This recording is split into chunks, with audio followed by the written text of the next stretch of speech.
intellect, strength for your spirit, balm for your heart. The Healing and Peace Show with Thomas Schmier, LMFT, where you get wise counsel based on sacred scripture, sacred tradition, and sound science. The Healing and Peace Show, your Catholic guide through the trials of life. Are you a Catholic single looking for sound advice on dating and courtship? Or maybe you're a Catholic parent looking for ways to teach your children how to apply Christian principles to dating. Either way, today's guest has the answers you're looking for. He's an author, entrepreneur, and a longtime advisor to Christian singles. He has over 20 years of experience working online Christian dating customer service, and that's given them tons of insight into the issues facing Christians who desire to find that one right person, that person with whom to fall in love and have a happy marriage and family. His most recent book, The Body Language of Lasting Love, covers the proper use of the 5 senses in Christian dating. I'm thrilled that he's agreed to join us today. Anthony Buono, welcome to the Healing and Peace Show. Thank you. Thanks for having me. It's really exciting for me. My viewers, listeners by now know that, know somewhat about my journey and that I'm happy to be married to whom I'm married to. And you had a lot to do with that. And the people I've been having on the show have a lot to do with that. Now, I got introduced into the whole, I found out about, I believe you founded Ave Maria Singles, is that? Yes, that's right. That's 1998. 1998. And I found out about Ave Maria Singles because there were these Catholic single cruises someone told me about. So that's how I even found out about it. And were you on any of those? I didn't go on any of them. Oh, you really missed out. Those were the best. Does anyone get married who goes on those? Do they meet the person? Yes. Yeah? Oh, there's so many great stories. Absolutely, yes. Oh, that's great. I've probably every cruise we had, at least one couple developed out of it. One cruise, there were 3 that developed out of it. So, wow, yes, they work. They work. But mostly what it did was give people a lot of, just the concentration of being with like-minded single people, So I know the expectation's always high for people to meet someone, but when they were able to just back out of that expectation, they could just relax and have a good time with just all those people who share the common faith. And where else are you? I always felt like, where else are you going to do that? Aside from a conference hall, I suppose. Mm-hmm. But it was fun. It was a lot of fun. So I'm sorry you never got to go. Yeah, thank you. It didn't matter. You met your wife. Yeah, it worked out. The Ave Maria Singles, I think, stands out from the other dating sites, that the people on that website seem to be more orthodox. They seem to believe in all the teachings of the church, like throughout the whole site in general. Does that seem?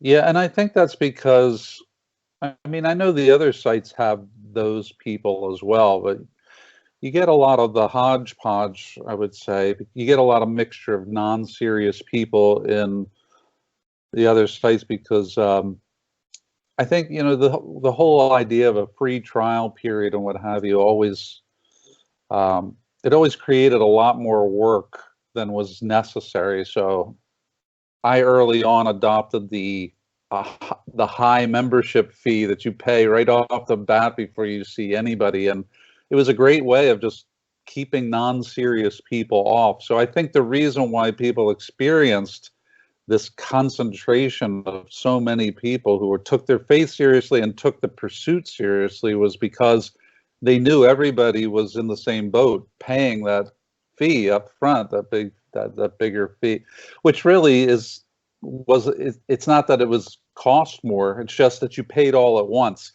On the other sites, you pay monthly, 6 months, a year, and you're on there, and you're on there, and you're on there. With Ave Maria Singles, you pay once, and that's it for as long as it takes between you and God to work it out. Good structure. So, yeah, it was a great way to filter out the non-serious. That was the main thing. Yeah, really good structure. That makes sense. I never thought of that before. The thing that really helped me, the sort of product or service that you had that really helped me, was the Road to Cana video series, which I purchased. And can people still purchase that? Yeah, I believe Amazon still has it. I mean, it hasn't been aired since it originally came out, but it's one of those things where the DVDs or the streaming version, it's available on Amazon still. Yeah. And I think I saw on YouTube somewhere that they have little clips, you know, not the whole thing, but some clips. Right. Want to taste it. Yeah. Exactly. So I purchased the DVD set, and I was leading a Theology of the Body study group where we were reading the actual audiences of Pope John Paul II, now Saint John Paul II. And after we were done with the last part of the study group, sort of at the end after we were done reading, we would watch an episode of The Road to Cana. And one of the couples got married, and they said that was their pre-Cana.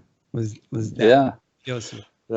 That's excellent. In fact, that's what it was originally intended to be in a lot of ways, was to fill in the gaps of where modern pre-Cana wasn't really tending to.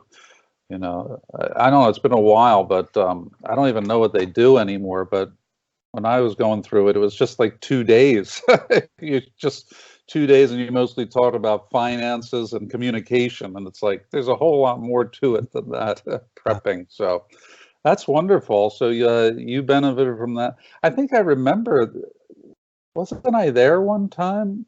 Somebody, where was this located? No, this was in it was at Ontario, California. Oh, okay. There was a group that did a similar thing in Atlanta, and they invited me down. I think I talked at one of them, but they did the same thing. So I thought that was an excellent use of it, to show it and then discuss. Yeah, so it was a small group, and 3 of us were single, and we all got married, and then one group was married already, you know, and I don't remember if they watched that or just skipped out on that or not. It worked out pretty well for us, I think. That's great. Wonderful. And the song, this guy from the study group named Jack and we used to love this song. Go to Cana. We love that song. But I looked on the credits, and it looked like maybe you wrote it, or you were in the band that created it, or. Yeah, I wrote it and performed it. I mean, I wish I could have re-recorded it, but at the time it was like one of those things where I have an idea and I just whipped it together for the show. And so, I don't know, I always liked it too. Some people hated it, some people liked it, but that's the nature of music. But I'm glad you liked it. I thought it was I thought it was useful. I thought it tied in well with the mood of with the. I agree. So those were your vocals? Yeah, I did the whole thing. Yeah. Guitar, the bass, the drums. No. You're right. The band I was in at the time, we performed it. I sung it, lead singer and all that, but the other members contributed too. Yeah, so great. Yeah. Fun. Love it. Fun. Yeah.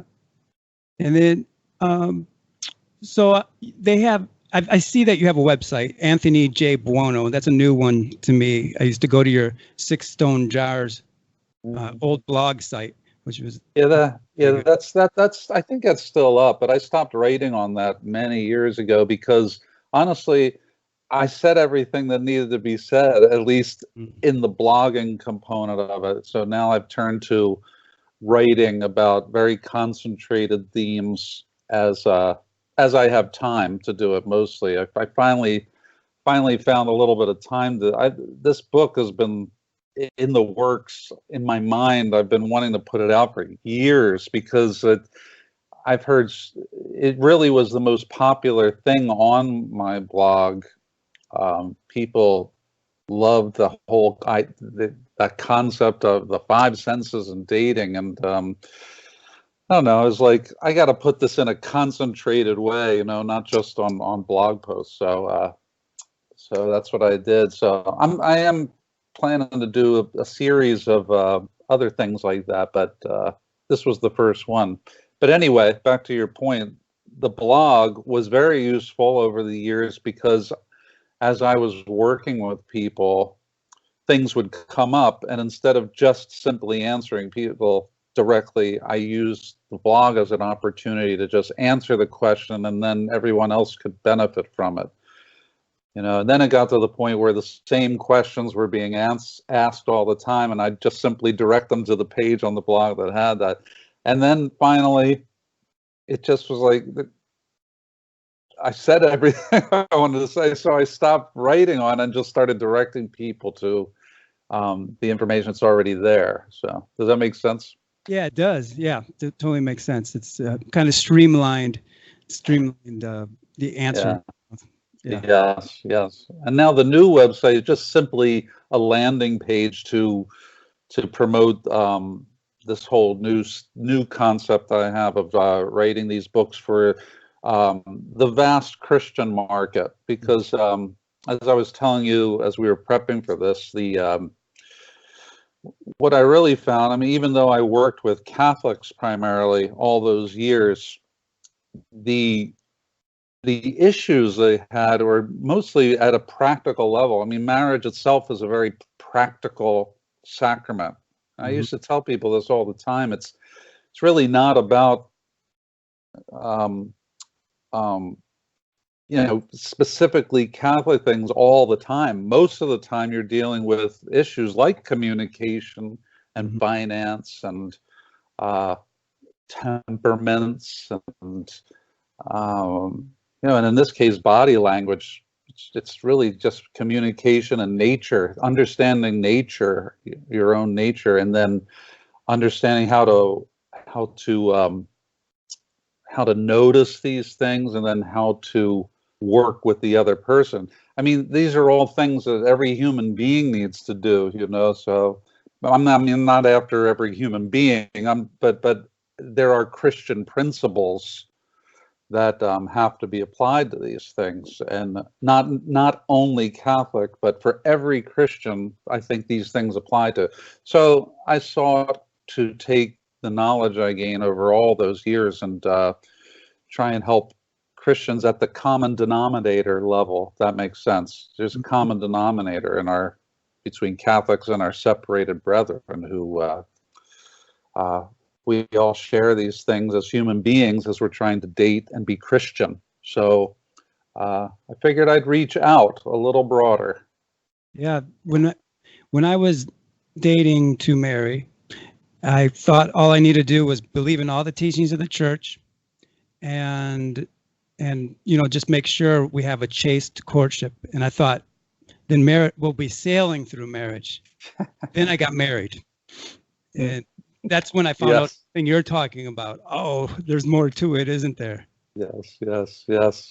And and there's nothing in the catechism that deals specifically with how you relate to women if you're a man, and how to relate to a man if you're a woman. And these are very, very biological things of the natural order and psychology, right? So you can't just go to a section of the catechism, right, and find these answers.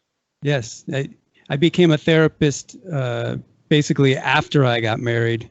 So, oh, okay. I didn't know that. Yeah, I went to school while we were dating, and graduated in December of 2008, and then I got married in January of 2009. Oh my goodness! Wow. Yeah. Wow, that was a very intense year. It's pretty intense. And, it was pretty good, but I had to use that psychology, what it was learning. I had to learn the therapy models for marital therapy and then apply it to my own marriage. So I know exactly what you're talking about. So is that what you do? Are you mostly marriage therapy? Well, I do everything. So I treat individuals, couples, families who are in emotional pain. Okay. And I use the best evidence and faith-based therapy models to help them find greater peace, holiness, and joy, so they can live out their unique vocations to love. So that's really my focus. I gotcha. So I work with kids, I work with families, I do it all. Wonderful. Thank you. Gosh, congratulations. That's important work for sure. Appreciate it. Going to your book, so it's called The Body Language of Lasting Love. Subtitle, Using the Five Senses to Find the Soulmate God Intends for You. Great title. Everyone wants to find the soulmate. You know, I know. I think I even say it in the preface of the book that I personally don't believe in soulmates. It's just a catchy thing, you know, in the title, and I kind of like tongue in cheek it in the book, because I really, really believe that there is many, many options for anybody, you know, and it's just a matter of making a free will decision to choose one that you dedicate yourself to among the many possibilities. You could go crazy trying to determine a soulmate. It's like, how do you even know it? And even when people say, oh, I know it's my soulmate, you know, statistics show that you're wrong. Even soulmates have divorce problems, you know what I mean? So it's kind of a romantic notion, isn't it? A soulmate, one person that God's fashioned for me. It's but it's not practical. And again, marriage is a practical sacrament. It's a practical lifestyle. It's a practical way to holiness for those who are called to marriage, which is most people. So I like the idea of knowing that there are many options, and I've dedicated myself to one, right? So that's that concept, I think, resonates better. I mean, I don't know how you feel about it, but to me, that makes it. I think that takes God off the hook as well, if you know what I mean.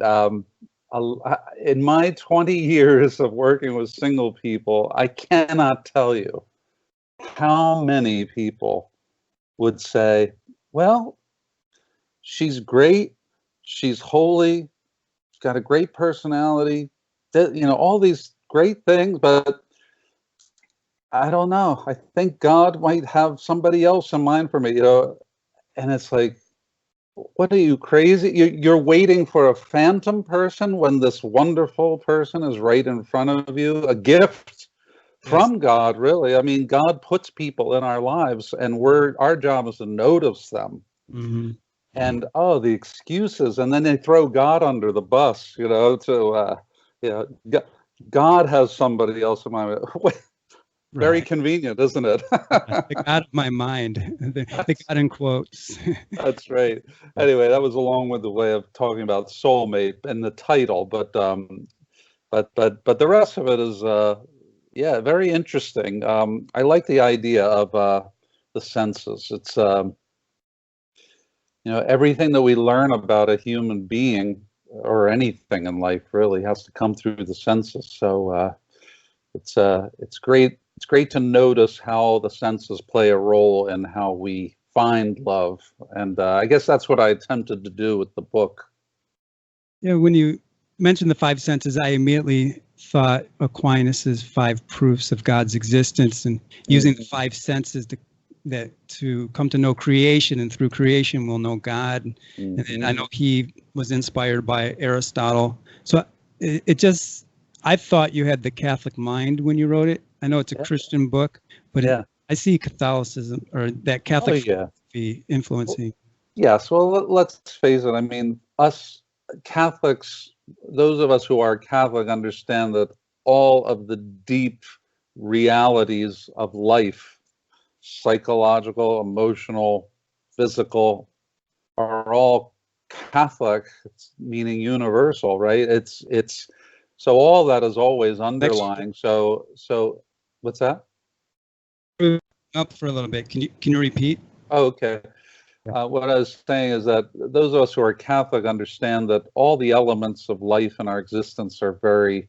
The Catholic faith has the answers for all these things. So yes, everything stems from it, but as Catholics, we have to reach non-Catholics, whether they're separated brethren and other Christians or non-Christians. We have to reach them where they are, and we understand the elements that are, everything comes from a Catholic mindset, but as St. Paul did, he had to reach out and meet people where they were in order to bring them in. So, but I'm not but the things that I do, especially with these books, is I'm not trying really to convert anybody. I'm trying to help them understand how to better their relationships, and hopefully the Holy Spirit, and I know the Holy Spirit is always working on these people through truths like that, right? So I do really believe another Catholic concept, right, that grace builds on nature. So if in the natural order you are building truth into your way of life, then grace, the Holy Spirit, has the better opportunity to work on you.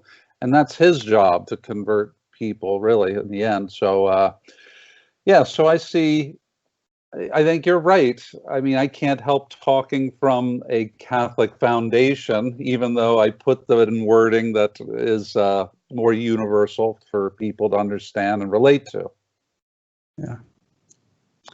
Yeah. When I read the book, I thought you did a good job of, let's say, putting the senses in their proper place, in that the senses are good. Yes. And the creation is good, and whoever we're dating is good, we're good. But don't overindulge, kind of thing. Like there's a moderation to using our senses. Yeah, definitely. Well, it's a very theology of the body related thing. And again, very practical. Your senses are the way that you learn and internalize. And so therefore, any kind of love that you hope to have has to come through the senses. So therefore, it's good in that respect. But detaching from the senses and living this false sense of everything that's good about love only happens internally. Like, I'm beautiful inside, but I don't have to do a thing about my outside, in order to, it's not practical. In the ways of attracting another person, we have to groom ourselves. We have to be careful about how we have to understand that externally we're expressing what's inside of us. But it works the other way, right? That's the point of the book, really. How you use your senses creates your internal understanding, not just the knowledge, but also just your whole attitude and disposition. So if you're using any of your senses unwisely, you're bringing inside of you things that are negative. So and then, we all do it, and then we just have to convert that negativity through whatever it is, prayer or confession or acts of mercy. We have to convert these things. So it's a give and take with the senses, right? So you can't just be all, oh, God loves me for who I am inside, and he doesn't really care how I am on the outside, and vice versa. You can't just make excuses for yourself because you can't control your senses. That's fundamental Christianity, is we have to be in control of ourselves, which means our senses too. So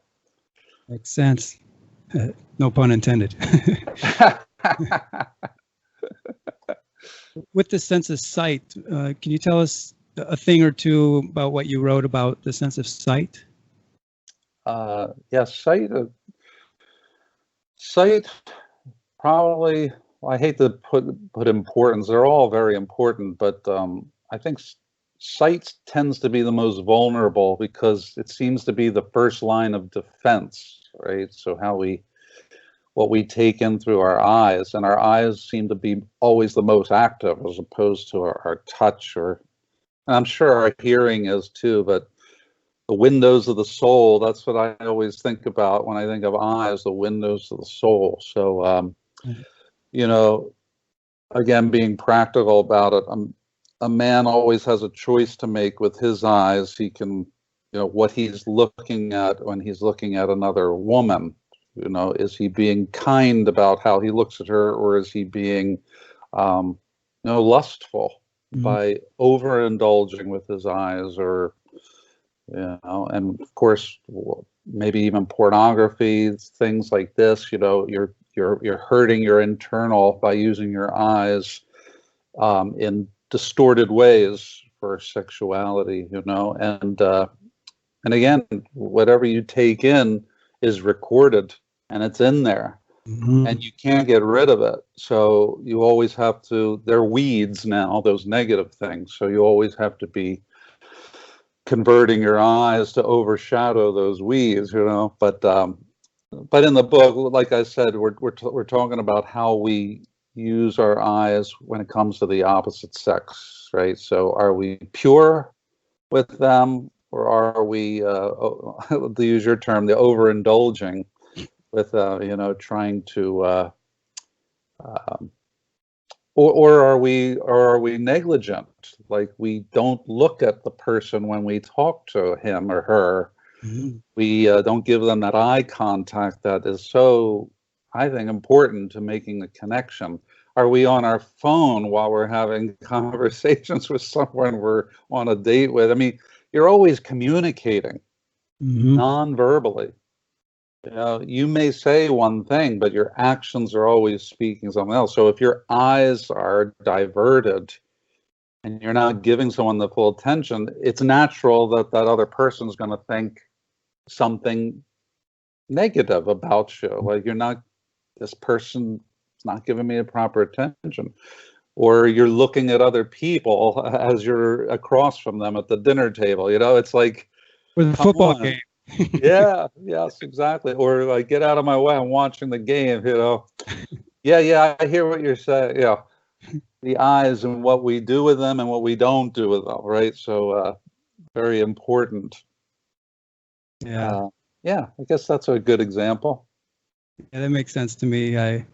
I've heard a theology body speaker say to look at a woman in everything, her body, everything, and ask God what he's trying to teach you, and that was in stark contrast to the way I was approaching things, which was custody of the eyes. And I lived by the beach. So I sat there and I'm looking at these women at the beach, and you can imagine how they're dressed. And I'm going, Lord, what do you want me to learn? What do you want me to learn? And I didn't learn a single thing. And I just, now after all these years, I think probably there wasn't a whole lot to it. Like, custody of the eyes would work pretty well. Look at her in the face if at all possible, kind of thing. Yeah. While not being afraid to appreciate God's creation, but we always have to remember she's a person. I think that's the important thing. Is very true. I do that with my sons. Well, all my kids really, like, especially like we go to the movies and it's like, well, you're hard pressed to find a movie anymore that doesn't have a scene or two in it. So it's like, I have to teach them to, you got to close your eyes at certain points or cover them. Yes, you can make a choice just not to see certain movies and all, but there's a lot of good movies that have this one or two scenes, and it's like, and I just think it's much more mature in the age that we live in. It's a much more mature approach to say, work on your discipline. You're going to encounter women on the beach, or for girls too. Hate to just put all the onus on men, but for men and women, you're going to encounter these exposure of flesh in all kinds of ways. You're going to encounter billboards and Victoria's Secret story. I mean, you walk through life and it's there. So it's up to you to be mature enough to avert your eyes. Okay, you have to learn that discipline. It's very much like Lent, right? Lent is a time where we purposely learn how to control ourselves. Right. Control what you eat, control how much you eat, control what you look at, So in a way, life is always just one big Lent, at least in the age that we live in. It's like, you have to understand that it's your job to avert them, not make the world change so that you can walk through it, but you have to change in order to walk through it. Yeah. So, so don't blame the movie. Enjoy the movie. Just close your eyes when you know when it's coming. Yeah. And it stinks that you have to do that, but it's not hard if you learn the discipline. That makes sense. Yeah, and I like that you use the word maturity, because that's what always struck me at, was that I had heard that custody of the eyes is for the immature, that when you reach Christian perfection, then you can look at anything because you're so converted. But I like what you're saying, that in this day and age, which I'll throw in the word hypersexualized, this hypersexualized age, that it's actually mature to use custody of the eyes when appropriate. Yeah, absolutely. Absolutely. I mean, we don't want to scare our children into the world, it's like, and it's not all as evil as we make it out to be. Yes, of course, evil has to do with motives. And I would argue that there's a lot of evil things that go on in the world that aren't motivated by evil, so, but it's a shame because they are there. And that's because of the age we live in, a very godless, very distracted age where, Christ is nowhere to be found. For many of these people, though, it's not their fault. So it's up to us who have Christ to first take the mature role and stop blaming the world. Right. If you can't handle it, then go into the monastery and disappear then if you need that. But if you're in the world, you've got to be able to have control of your senses. Right. You do. And then once you have control, you can actually be more effective for the world itself and those who come into your path, right? I mean, I just think people, Catholics, non-Catholic, everybody, got to stop blaming the world. The world is the way it is because there hasn't been enough prayer or enough effective Christianity. And that's just a fact. Right. It's us who are to blame, the Christians. The world is, it's coming by storm because we're not effective enough. I mean, people may not believe that, but it's true. So until we get our act together, the world's going to be like it is. So instead of blaming and being afraid, just accept that this is it. I got to be out there, and then just take control. And I think this is the problem, Thomas, really. People are lazy. They don't want to do the hard work of living a Christian life. And I include myself. I like the easy way, and if it means like, oh, I won't go do this because I know that's going to happen, all that. All right, fine. But it's laziness, we should be excited, I think, to get out there and show people that it can be done. We can control, we can have self-mastery. Does that make sense? It does. Do you have an example, without going too detailed, but an example of where we might be lazy with the senses in particular, and then how to kind of the proper approach to it, or better approach to it? Yeah, I guess, well, I think of the weaknesses that come with being with someone. Well, let's consider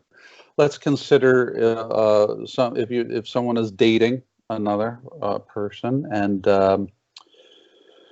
instead of understanding that if you're going to be alone in the same room with this person you're attracted to, and they're being alone with them and you're attracted to them is going to cause some problems of temptation. The lazy way is to be presumptuous. Nothing's going to happen. So we can really do whatever we want and we can stop ourselves or nothing will happen. It's also the lazy way to not think about that kind of thing. Just, assume that in the moment everything's going to be okay. You know, the disciplined way is to foresee things like that. Like, I'm dating you, I'm attracted to you, I'm I have temptations towards you, either if you're truthful. So when we go out, I'm going to make sure we're in places where it can't get out of hand. We won't just go back to my place or your place. And in the cases of the people I dealt with over the years on Ave Maria Singles, there's a lot of long distance relationships. So, you know, instead of just getting a place by yourself when you're visiting and bringing that person to that place, you go visit with their friends or what have you. I mean, I'm being generic, I think, in a way, but I think you get my point. We can foresee what can happen, like a chess game. You know, you know, there's no laziness in chess if you're good at it, because if you're good at chess, you're able to foresee the moves ahead and get good at it. Right. As Christians, we need to be good chess players, if you will, in order to be effective. Yeah, if exactly. If I have a client who struggles with chastity, and he says, "Oh, my girlfriend and we're going to you know, wherever with you know, with our families are going together to, I don't know, pick a place," and I already know ahead of time that the next session they're going to be saying, "Oh, we had sex again." You know, it's predictable. It's predictable. You know. Yes. Why exactly. Why put yourself in that position? But this is the point of the laziness. They don't really want to not put themselves in that position. They want to wing it and hope for the best, and then rely on God's mercy when something happens. And thankfully, God is there for the mercy. But He knows our motives. He knows our intentions. If we're not doing something else as the next step to change that, you know, how sincere is that, and how effective can the grace of that sacrament be from then on? Yeah, I think it's hard for people to wait. They want to be married while they're dating, you know, and instead of waiting till marriage to do certain things, they kind of want to have it all. And I'm not talking about the sex. I am, but I'm not. But I'm saying there's a level of intimacy, even that's not non-sexual, that probably we should probably wait till marriage. And we want lots of intimacy, emotional intimacy. But, there's certain things that we shouldn't do. Is there anything in your book as far as the senses? Well, some of it's in the books, some of it's in something else, but I mean, we're really talking about touch. Once you get to where you're touching each other, that's and again, it's so natural, isn't it? And there are so many good things about touch: holding hands, hugging, you know, embraces like that. It's just, very simply, the discipline is, don't do anything that prolongs and produces stimulation, because then you fog your mind like alcohol or drugs. Your senses, your faculties get altered. I call it the fogging of the mind. Prolonged intimacy, prolonged touch that stimulates, fogs the mind. Once it's fogged over, anything can happen. So yes, hold hands, yes, kiss on the cheek, but don't overindulge it, then stimulate it. That's a recipe for disaster. But you have to want to not do those things, you know. So in order to help that, I had written out a meditation for single people at one time, where you considered, you know, a meditation on the crucifix, just gazing at the crucifix and considering the five senses of Jesus. Okay, so you consider his hands and his feet, which were pierced for us, you know.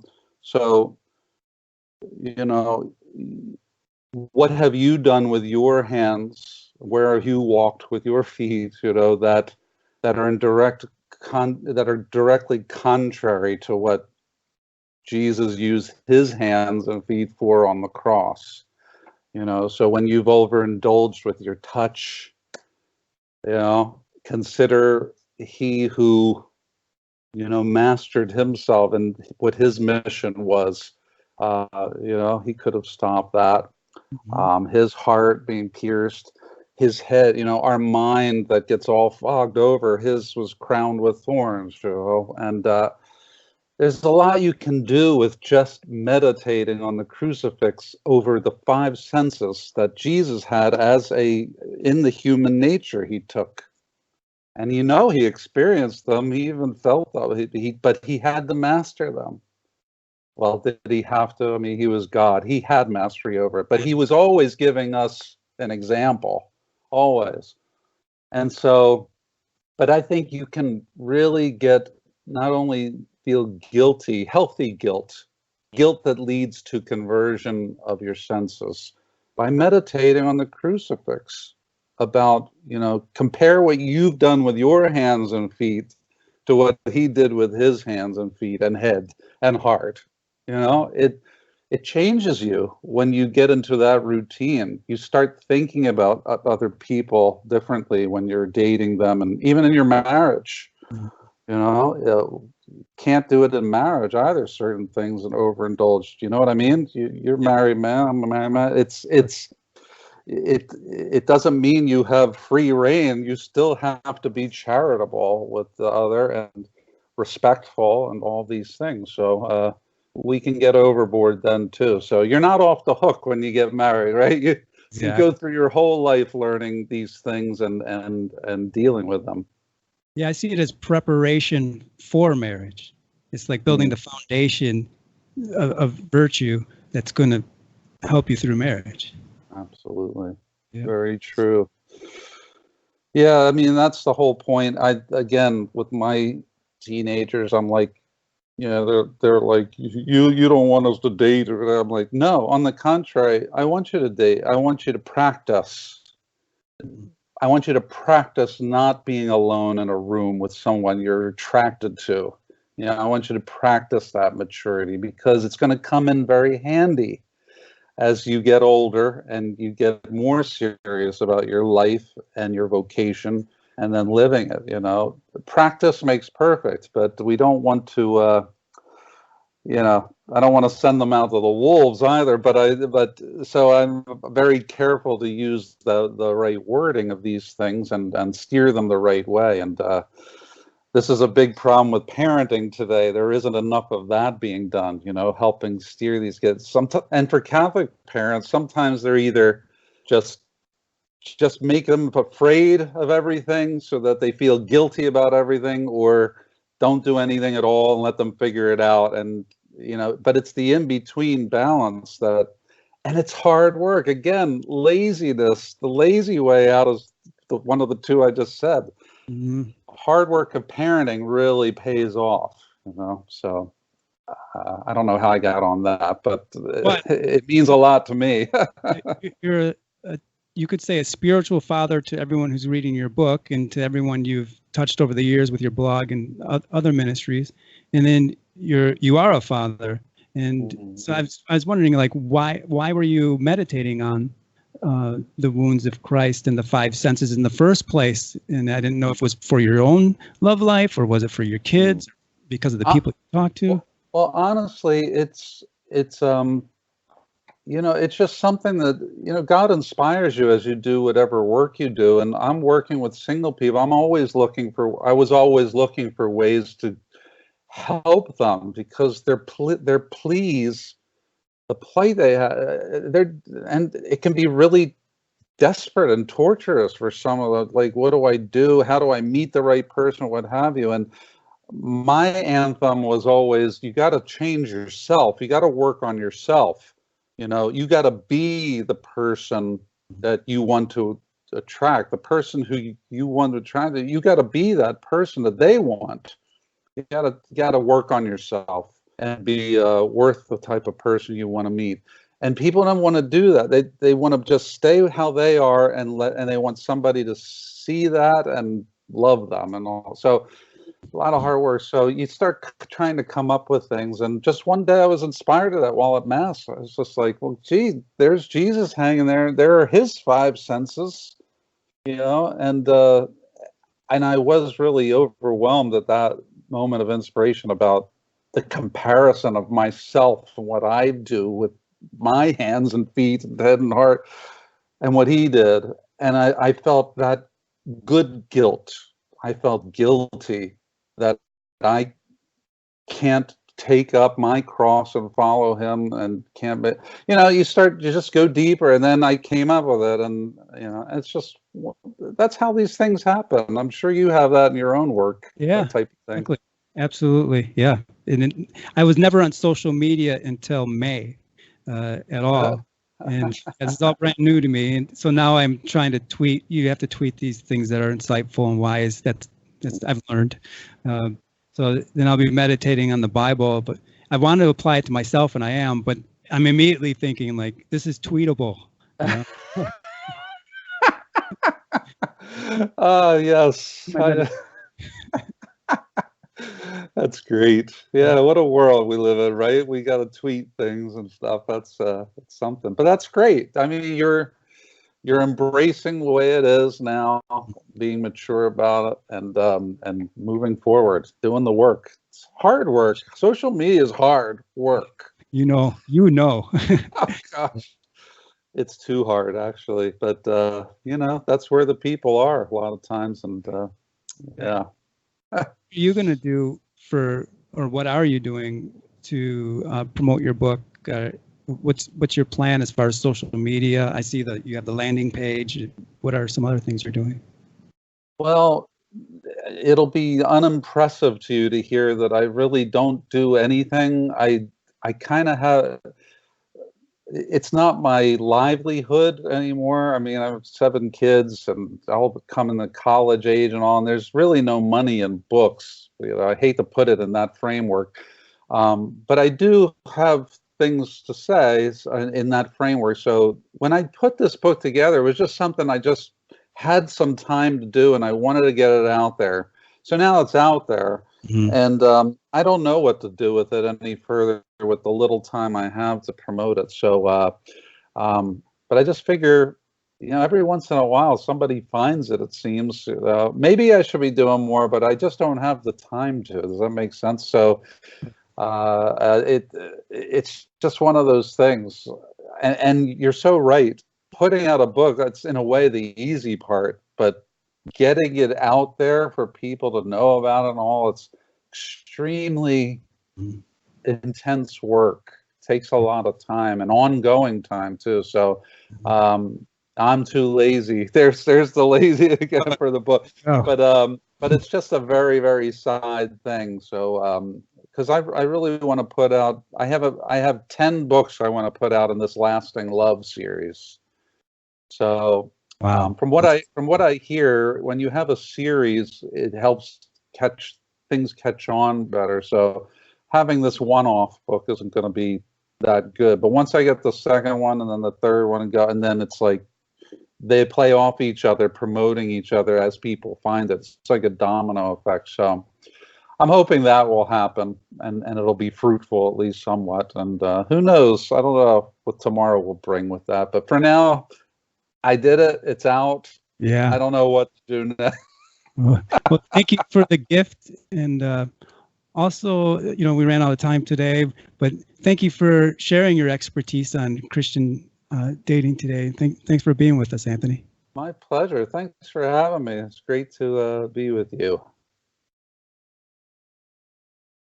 So if you want to find out more about Anthony, remember to go to anthonyjbuono.com. Stay informed of upcoming shows and episodes of the show. Sign up for my newsletter at my blog site, healingandpeace.com/blog. And if you want to find out more about my services, go to healingandpeace.com. My services include therapy for individuals, couples, and families via Skype and phone in 6 states, and also Catholic life, relationship, and family coaching available via Skype or phone for all residents of this planet we call Earth. I also have face-to-face therapy at my office in beautiful Carlsbad, California. And I am licensed marriage and family therapist Thomas Schmier. And you've been listening to the Healing and Peace Show. Until next time, may God bless you with healing and peace.